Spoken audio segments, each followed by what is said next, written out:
hello students तो last class रे हमें कोन देखतिले ना नेटवर्क इंटरफेस कार्ड कोन नेटवर्किंग डिवाइस गुडा कोन कोन आ ता भीतर कोन देखतिले ना नेटवर्क इंटरफेस कार्ड कोन ठीक अछि आज हमें कोन देखिबा ना हब कोन जो माने आम वीडियो पूर्वरु देखि नांदी कि नेटवर्किंग डिवाइस कोन नेटवर्क कोन से माने जाई कि ना वीडियो को चेक आउट करंतु आपन को प्रीवियस क्लास रे सब वीडियो मिली जिवो ए चैनल रे ठीक अछि चलो स्टार्ट करिबा आज रो क्लास ना हब कोन आज देखिबा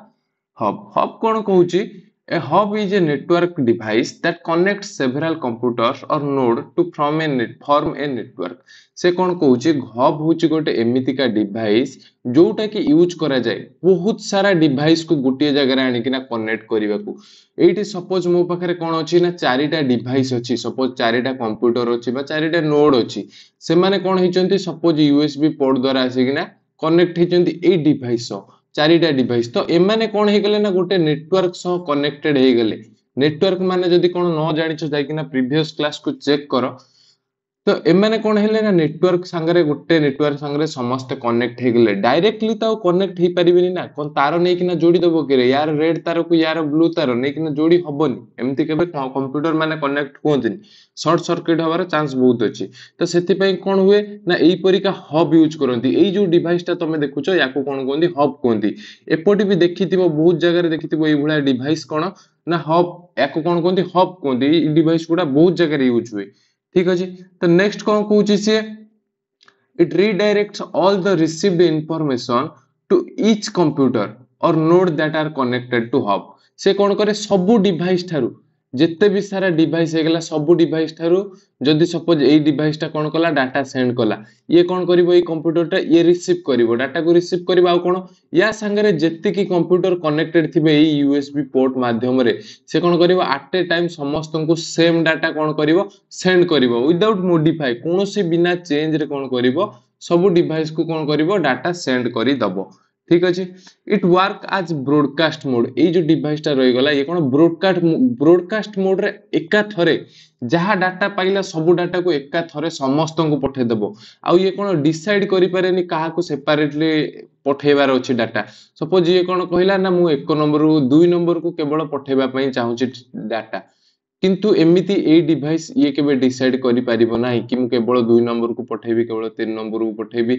एई जो हब रहिला ये केबे डिसाइड करि परिबो नाही सेपरेटली पठेबा को सेति में ये कोन करे गोटे ब्रॉडकास्ट मोड रे डाटा को सेंड करे माने सब डिवाइस को एका थरे डाटा पठेबार काम करे ठीक अछि नेक्स्ट कोन कहूची a hub receive data from one computer and transfer to other computer without modifying data से कोन कहूची गोटे कंप्यूटर रो जदी से डाटा रिसीव कला से आ गोटे कंप्यूटर को डाटा डायरेक्टली ट्रांसफर कर दो without modifying without change any data ठीक अछि अच्छा नेक्स्ट कोन कहूची से hub is not an intelligent device because they can decide from which path data packets to be sent from one computer to another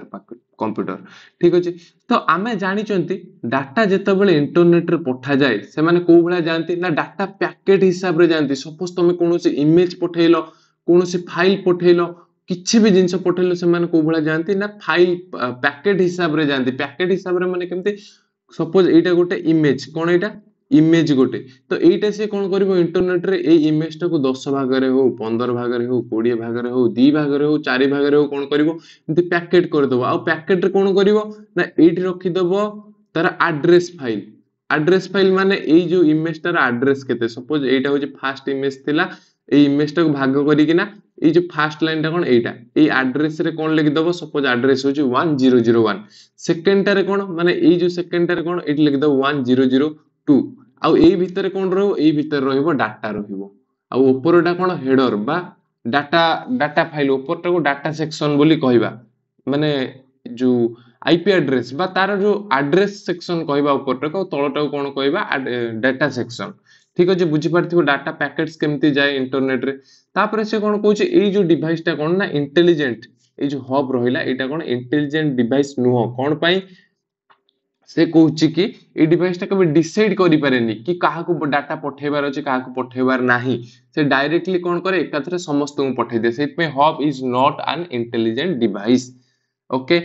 तापर से कोन कहूची there are 3 types of hub से एठी कोन अछि ना तीन प्रकार रो हब अछि कोन कोन ना एक्टिव हब पैसिव हब आ गोटे कोन इंटेलिजेंट हब एबे देखिबा ई तीनटा जाक कोन एक्टिव हब कोन पैसिव हब कोन इंटेलिजेंट हब कोन ठीक अछि दी एक्टिव हब कोन कहूची these are used to extend the maximum distance ये कोन कहूची ए एक्टिव हब जो यूज करा जाय मैक्सिमम डिस्टेंस को एक्सटेंड करिया पई सपोज एठी गोटे डिवाइस अछि आ 20 किलोमीटर 50 किलोमीटर दूर रे आ गोटे डिवाइस अछि तो एठी जदी हमें गोटे एक्टिव हब लगेबा तो इत्ती की बड्डो डिस्टेंस कोन करि परिबो ए जो हब टा कवर करि परिबो बहुत बडो डिस्टेंस को के कवर करि पारे एक्टिव हब कवर करि पारे ठीक अछि नेक्स्ट कोन कहूची पैसिव हब कोन कहूची ना these are used to only connect the wire with them आउ जो ए जो पैसिव हब हे गला ए हब रो काम कोन था केवल कोन करे वायर संगे अन्य गोटे कंप्यूटर रो आनी किना डाटा कनेक्ट कर माने केबल कनेक्ट करी किना रखे और डाटा से पटे सेंड करे ठीक अछि ए हब रो बेसी किछि काम न थाए त खाली माने कोन करंती ना केबल आनी किना निज सह कनेक्ट करंती डाटा केबल तापर कोन कहूची से इंटेलिजेंट हब कहूची it act like both active and passive ए जो दीटा जाक रही गला ए दीटा जाक रे काम करे ए दीटा जाकर काम किए करे ना इंटेलिजेंट हब काम करे ठीक अछि आमे ऊपर कोन देखथिले इंटेलिजेंट हब